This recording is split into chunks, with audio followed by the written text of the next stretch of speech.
kami akan memperkenalkan nama. Yang pertama saya adalah Irwan Syirah 10. Kemudian saya adalah Abdulus Menurat. Kemudian saya adalah Damisa. Dan saya Ayu Maulidia. Cikidet.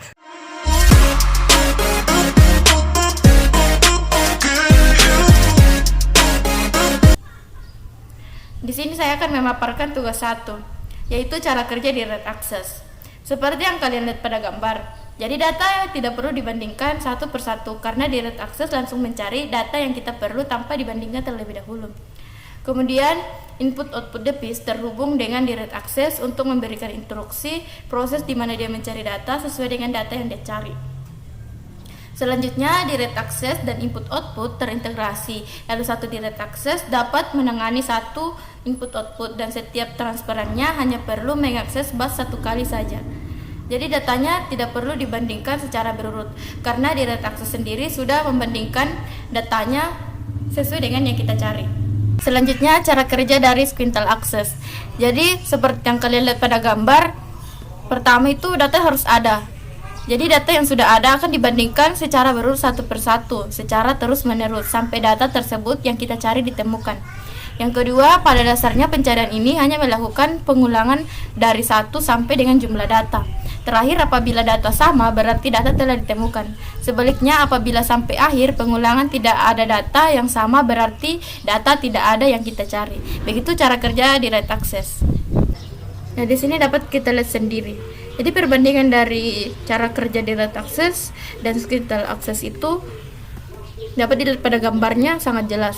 Di mana di Red Access sendiri datanya tidak perlu dibandingkan satu persatu dengan berurut karena dia akan langsung mencari sesuai dengan data yang kita cari. Sedangkan di Squintal Access ini datanya harus dibandingkan secara berurut satu persatu sampai data yang kita cari itu ditemukan.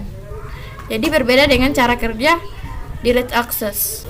Sekian dari saya, selanjutnya akan diteruskan dengan teman saya, itu tugas kedua.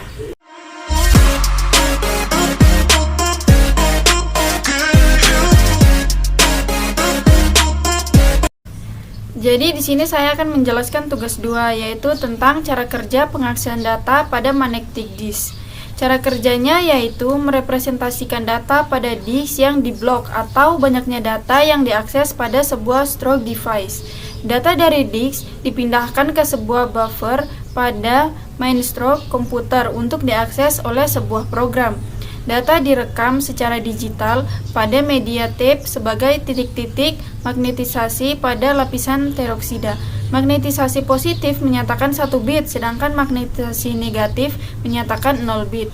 Ini merupakan salah satu gambar dari magnetic disk.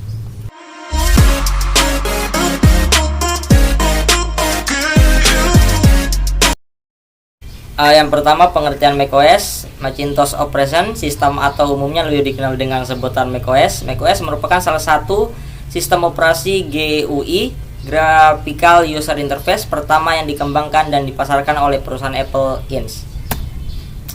Yang kedua, sejarah macOS. macOS merupakan sistem operasi pertama yang menggunakan GUI, Graphical User Interface.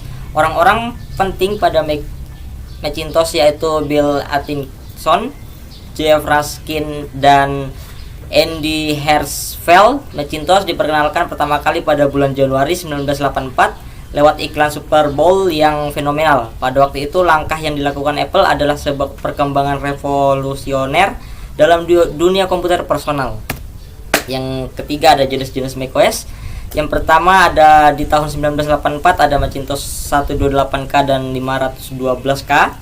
Yang kedua ada di tahun 1986 Macintosh Plus. Yang ketiga ada di tahun 1987 Macintosh 11, Macintosh SE. Yang keempat ada di tahun 1988 Macintosh Lix.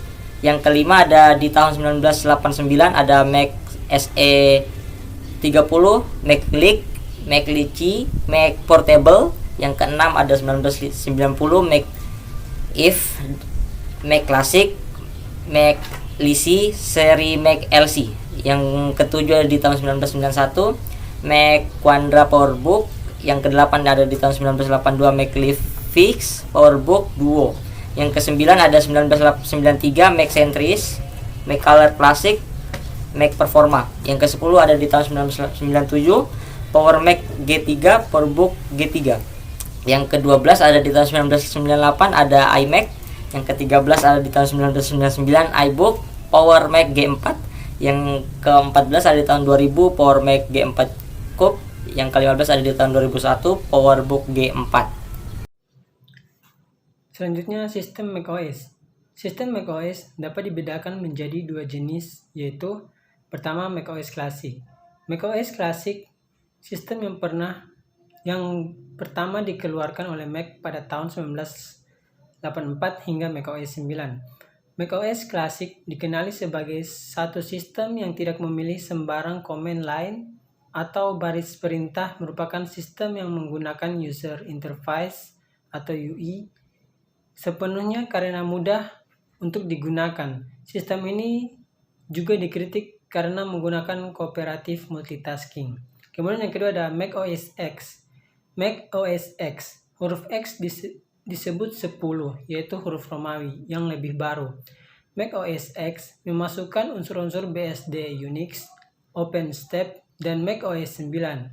macOS X memiliki memori ala Unix dan preemptive multitasking kepada performa Mac. Pengurusan memori yang jauh lebih baik dapat lebih banyak pengisian secara bersamaan dan menutup kemungkinan suatu pengisian menghancurkan pengisian lain. Kemudian kelebihan dari macOS. Kelebihan dari macOS pertama, multitasking, kemudian bisa mengenal file format Windows, kemudian tampilan yang lebih glossy sehingga bagus untuk grafik atau multimedia. Dokumen yang dibuat Mac bisa dibaca di OS yang lain dan sebaliknya. Open source code sehingga macOS sulit dibajak. Ada time machine yang akan bekerja secara otomatis untuk membackup sistem yang sedang berjalan. Kemudian ada program Sherlock yang tidak hanya mencari file pada hard disk dan juga jaringan lokal, tapi juga dapat bereaksi di internet. Kemudian lebih stabil dan memiliki keamanan terhadap virus, spyware, dan sebagainya. Kemudian kekurangan dari macOS. Kekurangannya adalah pertama mahal, kemudian hanya cocok untuk graphic designer. Kemudian macOS tidak dapat digunakan bersama-sama sistem-sistem pengoperasian lain yang tidak menggunakan sistem macOS. Mac tidak bisa dirakit sendiri karena Apple sudah tidak memberikan lisens buat perusahaan lain untuk membuat hardware yang bisa menggunakan macOS.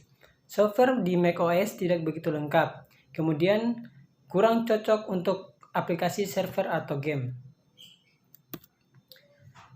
Kesimpulan dari presentasi kami hari ini, macOS merupakan komputer pertama yang memperkenalkan Windows atau jendela aplikasi.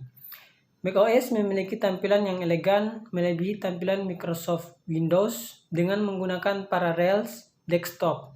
Windows maupun Linux dapat diinstal secara virtual ke dalam sistem operasi Mac, mirip VMware maupun VirtualBox pada sistem operasi Windows dan Linux. macOS hanya dapat diinstal pada komputer yang hardware-nya dikeluarkan oleh Apple Inc. Walaupun ada cloning macOS yang dapat diinstal pada komputer selain komputer buatan Apple Inc., OS ini dinamakan Hackintosh. Jika Anda menyukai tampilan sistem operasi yang elegan dengan bentuk PC yang modis serta menyediakan support yang baik, maka gunakanlah macOS. Jika Anda belum ingin berpisah dengan Linux maupun Windows, tetapi ingin menggunakan Mac, installah Parallels Desktop. Kemudian installah Windows maupun Linux ke dalam Parallels Desktop. Oke, terima kasih atas kesempatan yang diberikan kepada kami. Mungkin itu saja yang bisa kami sampaikan. Kurang lebihnya kami mohon maaf. Assalamualaikum warahmatullahi wabarakatuh.